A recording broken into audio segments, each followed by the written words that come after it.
¿Qué nombre y apellido? Lionel Messi. El mejor jugador de la cancha, fuiste elegido por nosotros dos, ¿sabías? No. Bayangkan seorang bocah kecil, tubuhnya kurus, pendek, dan setiap harinya harus disuntik hormon hanya untuk bisa tumbuh seperti anak-anak lain. Bayangkan ia bermimpi menjadi pemain bola, tapi dunia menganggapnya terlalu lemah, terlalu kecil, tak punya harapan. Hari ini, bocah itu dikenal sebagai salah satu pemain terbaik sepanjang masa. Namanya Lionel Andres Messi. Dan inilah kisahnya, perjalanan luar biasa dari penolakan, air mata, hingga menjadi legenda dunia. Lahir pada 24 Juni 1987 di Rosario, Argentina, Messi tumbuh dalam keluarga sederhana. Sejak kecil, bola adalah segalanya. Ia bisa menggocek siapapun di jalanan Rosario, meski tubuhnya jauh lebih kecil dari anak-anak lain. Namun, pada usia 10 tahun, dunia kecil Messi runtuh. Ia didiagnosis mengidap growth hormone deficiency, sebuah kelainan yang membuat pertumbuhan tubuhnya terhambat. Untuk hidup normal, ia butuh suntikan hormon setiap hari, yang sangat mahal. Keluarganya tak sanggup menanggung semua biaya. Banyak klub menolaknya. Mereka melihat tubuh kecilnya dan langsung berkata, anak ini terlalu lemah untuk sepak bola. Tapi Messi tidak menyerah. Di tengah keputusasaan, datanglah harapan. FC Barcelona tertarik melihat rekaman permainan Messi. Mereka mengundangnya ke Spanyol untuk trial. Messi tampil cemerlang. Namun klub ragu, mereka belum berani memberi kontrak. Hingga satu hari, Direktur Olahraga Barcelona menulis kontrak di atas serbet restoran. Disitulah takdir Messi berubah. Usia 13 tahun, Messi pindah ke Barcelona, meninggalkan tanah kelahirannya. Ia datang dengan satu harapan, mewujudkan mimpi, meski harus berjauhan dari keluarga dan menghadapi dunia baru yang asing. Di Akademi La Masia, Messi menghadapi tantangan besar. Bahasa yang berbeda, budaya asing. Tubuhnya tetap kecil dibanding teman-temannya. Tapi satu hal tak berubah, keajaiban di kaki kirinya. Hari demi hari, ia berlatih keras, sering diejek, sering dianggap remeh, tapi Messi tak melawan dengan kata-kata. Ia membalas dengan aksi di lapangan. Ia tidak bicara banyak, tapi semua pelatih tahu, anak ini istimewa. Pada usia 17 tahun, Messi menjalani debut untuk tim utama Barcelona. Dan sejak saat itu, dunia mulai mengenal magis Messi. Dribble yang tak bisa dihentikan, gol-gol indah, assist-assist ajaib. Bersama Ronaldinho, Xavi, dan Iniesta, Messi membentuk dinasti Barcelona yang menakutkan. Ia membawa klub menjuarai La Liga, Liga Champions, Copa del Rey. Ia mencetak rekor demi rekor. Dari bocah yang dulu dianggap lemah, Messi menjelma menjadi raja Camp Nou. Tapi, kejayaan membawa tantangan baru. Persaingannya dengan Cristiano Ronaldo menjadi ikon dunia. Setiap El Clasico adalah perang antara dua dewa lapangan hijau. Messi terus bersinar, Ballon d'Or datang bertubi-tubi. Tapi di timnas Argentina, cerita berbeda. Messi gagal di final Copa America, kalah menyakitkan di final Piala Dunia 2014. Hujatan datang dari bangsanya sendiri. Ia dianggap gagal. Messi sempat menyerah. Ia mengundurkan diri dari timnas. Namun Messi tak bisa meninggalkan negaranya begitu saja. Ia kembali. Dengan diam, dengan rendah hati, ia kembali memimpin. 2021, Argentina juara Copa America. Messi menangis, tangisan yang menyapu semua luka masa lalu. Dan pada 2022, Piala Dunia di Qatar, Messi tampil sempurna, gol, assist, kepemimpinan. Final melawan Prancis menjadi salah satu final terbaik sepanjang masa. Argentina menang, Messi mengangkat trofi dunia. Semua hening, dunia menyaksikan. Messi akhirnya juara dunia. Di luar lapangan, Messi adalah pria sederhana. Setia pada cinta masa kecilnya, Antonella. Seorang ayah penyayang, tak suka sensasi, tak banyak bicara. Dalam dunia penuh ego dan popularitas, Messi tetap jadi sosok yang rendah hati. Ia tidak pernah menyebut dirinya yang terbaik. Tapi dunia tahu, ia adalah salah satu yang terhebat sepanjang masa. Di balik kejeniusannya di lapangan, di balik setiap dribble dan gol yang memukau dunia, ada disiplin yang tak terlihat.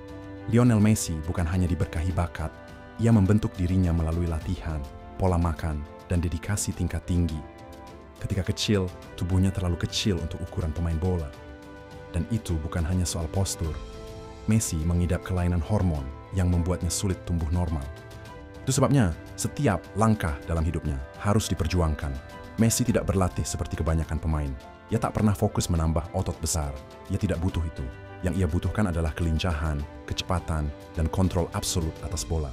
Hari-harinya dihabiskan dengan latihan teknik, menggocek dalam ruang sempit, berlari cepat dalam jarak pendek, mengasah akurasi tendangan dengan kaki kirinya yang sakral. Tak lupa, latihan keseimbangan dan kekuatan otot inti. Karena Messi tahu, tubuh kecilnya harus lebih efisien dari siapapun di dunia ini. Ia juga rajin menjalani pemulihan. Peregangan, yoga ringan, fisioterapi. Messi bukan mesin. Tapi ia tahu caranya merawat tubuhnya seperti milik seorang juara sejati. Di awal karirnya, Messi punya kebiasaan buruk. Ia menyukai minuman bersoda, makanan cepat saji, dan gula berlebih. Namun semuanya berubah ketika tubuhnya mulai protes. Beberapa kali ia muntah di lapangan. Dunia menyaksikan dan bertanya-tanya. Messi pun mengambil keputusan besar. Ia merevolusi gaya hidupnya. Bersama nutrisionis asal Italia, Giuliano Poser, ia mulai membangun pola makan baru. Sayuran segar, buah-buahan, air putih yang cukup, minyak zaitun, kacang-kacangan, dan protein tanpa lemak menjadi bagian dari rutinitas hariannya.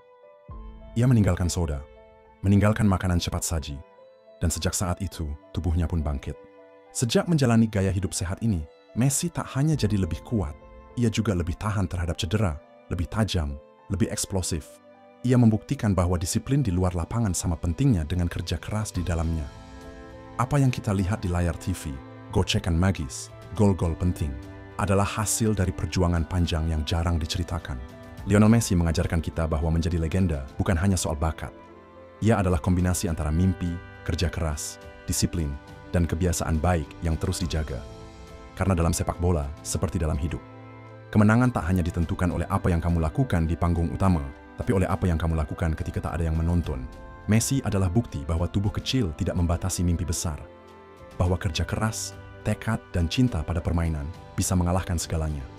Dunia mengenalnya sebagai maestro bola, pemenang Ballon d'Or, juara dunia.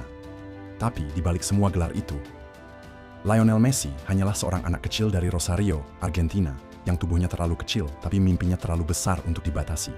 Ia tak pernah bersuara lantang, tak pernah tampil penuh kontroversi, tapi ia menjawab semua keraguan dengan kaki kirinya, dengan ketenangan, dedikasi, dan ketulusan. Messi mengajarkan kita bahwa rasa sakit bisa jadi bahan bakar, bahwa gagal di final bukan akhir dari cerita, tapi mungkin hanya jeda sebelum kemenangan besar, bahwa setia pada prinsip dan keluarga jauh lebih penting daripada mengejar sorotan.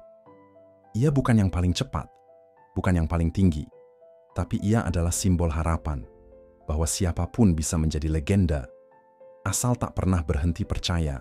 Karena pada akhirnya, Messi tak hanya mencetak gol, ia mencetak sejarah. Ia membuktikan bahwa ukuran tubuh tak menentukan ukuran mimpi, dan bahwa yang lahir kecil bisa tumbuh menjadi besar bila hatinya tak pernah menyerah.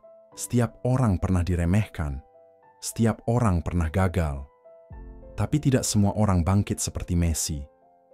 Ia bukan hanya legenda sepak bola, ia adalah simbol harapan bahwa jika kamu percaya pada dirimu, jika kamu terus melangkah, maka tak ada mimpi yang terlalu tinggi.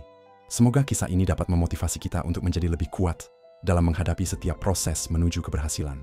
Ingatlah, kesuksesan tidak datang secara instan. Ada harga mahal yang harus dibayar, yaitu mentalitas pantang menyerah dan semangat untuk terus berjuang. Terima kasih telah menonton video ini sampai akhir. Jangan lupa untuk like, komen, subscribe, dan share agar semakin banyak yang terinspirasi. Sampai jumpa di video berikutnya.